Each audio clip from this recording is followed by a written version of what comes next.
हमारा मकसद है कि शिक्षित बिहार बनाना। और जब बच्चे पढ़ेंगे नहीं तो फिर बेरोजगार हो जाएंगे। बेरोजगार होने के बाद कैसे शिक्षित बिहार हो जाएगा? कैसे शिक्षित बिहार नहीं हो पाएगा?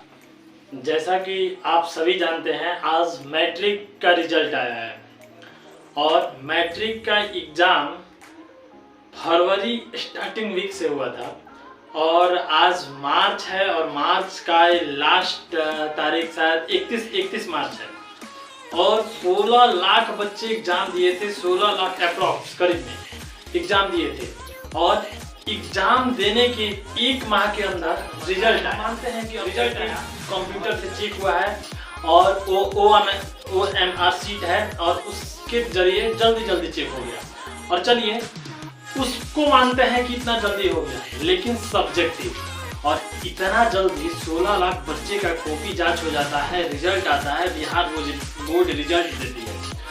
जरा सोचिए, एक बात सोचने वाली है, इतना जल्दी एग्जाम, इतना जल्दी रिजल्ट और परिणाम आपके सामने है। अब 2024 में एग्जाम होगा ना, उसमें मेरा ये विनती रहेगा कि प्लीज आप जो 100 नंबर का ऑब्जेक्टिव है ना, उसको कुछ कम करिए, कम ही नंबर का ऑब्जेक्टिव रहने दीजिए, क्योंकि बच्चे जब पढ़ेंगे नहीं तो पास कैसे करेंगे? सिर्फ हमारा मकसद पास कराना नहीं है, हमारा मकसद है कि शिक्षित बिहार बनाना। जब बच्चे पढ़ेंगे नहीं तो फिर बेरोजगार हो जाएंगे। बेरोजगार होने के बाद कैसे शिक्षित बिहार हो जाएगा? कैसे शिक्षित बिहार नहीं हो पाएगा?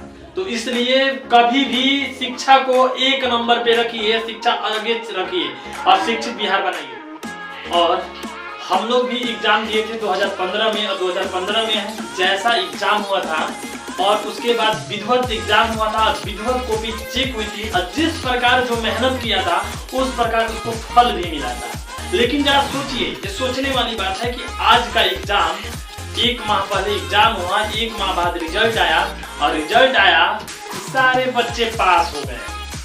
कुछ बच्चे फेल भी हुए हैं, लेकिन हमें दावे के साथ कहेंगे कि वैसे बच्चे भी first class, first VIP number के साथ पास हो गए हैं, जिनको सच में वो नंबर नहीं आना चाहिए। मैं किसी का अवहेलना नहीं कर रहा हूँ, मैं बिहार बोर्ड को गलत नहीं कर रहा हूँ, मैं तेजस्वी की सरकार को, नीतीश जी की सरकार को गलत नहीं कर रहा हूँ, लेकिन जरा सोचिए क्या किया जा रहा है, शिक्षा को क्या किया जा रहा है। एक माह पहले एग्जाम होता है, एक माह बाद रिजल्ट, और रिजल्ट देखिए बच्चे खुश हैं, बच्चे बहुत ज्यादा खुश हैं। और मेरा विनती है, देखिए नीतीश जी हो या तेजस्वी जी हो, उनसे विनती है कि आप ठीक है, अच्छा कर रहे हैं, लेकिन ये जो आप किए हैं ना, जो नए शिक्षा प्रणाली जो बनाए हैं, उसमें 100 नंबर का जो ऑब्जेक्टिव किए हैं, शायद मेरे देखने से वो अच्छा नहीं है।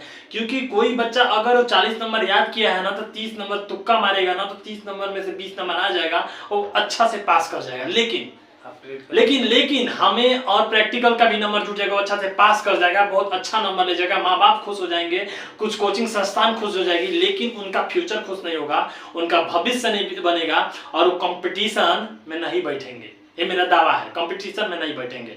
तो इस तरह से शिक्षित बिहार कैसे होगा? हमारा तो सिर्फ ये मकसद नहीं है, हमारा जो बिहार का सिस्टम है उसका तो सिर्फ ये मकसद नहीं है कि हाँ सिर्फ बच्चों को पास करा देना है और बच्चों को सिर्फ बड़ा मार्कशीट थमा देना है और उसमें बड़ा अक्षरों में 415, 420 और 450 ऐसे करके नंबर दे देना है। ऐसा तो नहीं है। तो विनती है कि उस चीजों पे आप ध्यान दें और शायद इस साल तो जो हुआ सो हुआ, आने वाले साल में थोड़ा सा ध्यान दिया जाए कि जो बच्चों के साथ जो शिक्षा है ना, उससे खिलवाड़ नहीं किया जाए, क्योंकि शिक्षा एक ऐसा क्षेत्र है ना कि बच्चे शिक्षित हो जाए। आप 10 दिन में रिजल्ट दीजिए या 5 दिन में रिजल्ट दीजिए, वो आपका सिस्टम है, बढ़िया है, आप रिजल्ट दीजिए, लेकिन जो बच्चा जिस प्रकार पढ़ा है उस प्रकार से रिजल्ट देना चाहिए। बहुत सारे बच्चे ऐसे भी हैं जो जोड़ घटाव भी नहीं पता है, वो भी बहुत अच्छे नंबर लेके चले आए हैं, और बहुत सारे ऐसे भी बच्चे हैं कि जो दिन रात एक करके मेहनत किए हैं और वो भी शायद जोड़ घटाव वाले जो बच्चे हैं उनके करीब में नंबर लेके आते हैं। जरा बताइए, फिर उन बच्चों का मनोबल आप क्या किए? जो बच्चा उतना दिन रात एक करके मेहनत किया और जो बच्चा कुछ नहीं किया, दोनों एक ही तराजू में आपने तौल दिया, बराबर। अब बताइए इसको क्या? और जैसे हम जानते हैं कि बिहार का मतलब किसी भी स्टेट का, उसका जो स्टेट एग्जाम होता है, जैसे BPSC सबसे बड़ा एग्जाम है और BPSC में सब्जेक्टिव से मार्क्स बनता है। क्योंकि जो मेरिट बनता है ना सब्जेक्टिव से बनता है, ऑब्जेक्टिव से नहीं बनता है, सब्जेक्टिव से बनता है। सब्जेक्टिव अगर अच्छा नहीं होगा, बच्चे पढ़े नहीं, देखिए ऑब्जेक्टिव तुक्का सब कोई मार सकता है लेकिन सब्जेक्टिव नहीं मार सकता है। और एक और बात रखना चाहता है कि बहुत सारे कोचिंग संस्थान बहुत अच्छे हैं और बहुत वो नाम कमाए हैं कि बहुत अच्छा नंबर आ गया, लेकिन रियलिटी ये नहीं है, ये सच्चाई नहीं है।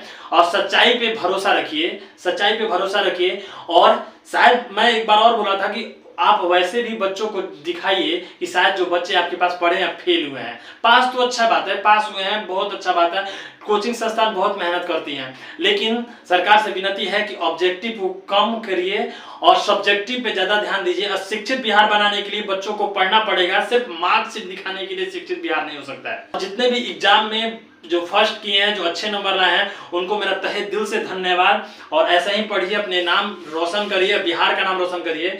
हूँ बिहार सरकार से कि इंग्लिश को आप कंपलसरी करिए, क्योंकि ए से लेके जेड तक हर जगह इंग्लिश लिखा रहता है और बच्चे चकरा जाते हैं। एग्जाम देने जाते हैं ना तो बहुत अच्छा नंबर आता है, मानते हैं कि 410 415 नंबर आ जाता है और इंग्लिश में बहुत कम नंबर आ जाता है। जरा बताइए, और उसके बाद वो डिग्री लेके कहीं जाते हैं ना तो वो कंपनी बोलती है कि इंग्लिश में कम नंबर है, इसको मत रखो, दूसरे को रखो जिसका इंग्लिश में अच्छा नंबर है, क्योंकि बच्चा इंग्लिश नहीं पढ़ा है, ऐसा बोलते हैं। तो प्लीज विनती है कि इंग्लिश को भी कंपलसरी कीजिए। इंग्लिश पे भी अगर बिहार बोर्ड का इंग्लिश पे कंपलसरी इंग्लिश कर देगा ना तो बहुत सारे कोचिंग संस्थान भी बच्चों को इंग्लिश पढ़ाएंगे और अच्छे से इंग्लिश है। बच्चों को भी लगेगा, अभी 10th तक लगता है ना कि बच्चे इंग्लिश नहीं भी पढ़ेंगे तो चलेगा, क्योंकि इंग्लिश कंपलसरी नहीं है, नंबर जुटता नहीं है, लेकिन उनको क्या पता कि आगे चल के हमें कितना दिक्कत का सामना करना पड़ता है। तो विनती है, और जितने भी बच्चे अच्छे किए हैं उनके माँ बाप को तहे दिल से धन्यवाद, उनको धन्यवाद। और ऐसे ही नाम रोशन करते रहिए और बिहार बोर्ड का और इस बिहार का अच्छा से नाम रोशन करिए और खूब पढ़िए, आगे बढ़िए, कंपटीशन के लिए पढ़िए, कंपीट करने के लिए पढ़िए, ना कि सिर्फ मार्कशीट के लिए पढ़िए। और जो बच्चे खूब टैलेंटेड है, नंबर कमाए हैं, उन बच्चों को मतलब हार नहीं मानना चाहिए, वो अच्छा करते हैं, अच्छा किए हैं, क्योंकि मार्कशीट उसका प्रमाण नहीं होता कि वो कितना पढ़े हैं। प्रमाण तो होता है उनका मेरिट, और जिस कंपटीशन को फाइट करके कंपटीशन निकालते हैं वो उनका प्रमाण होता है। जय हिंद, जय भारत।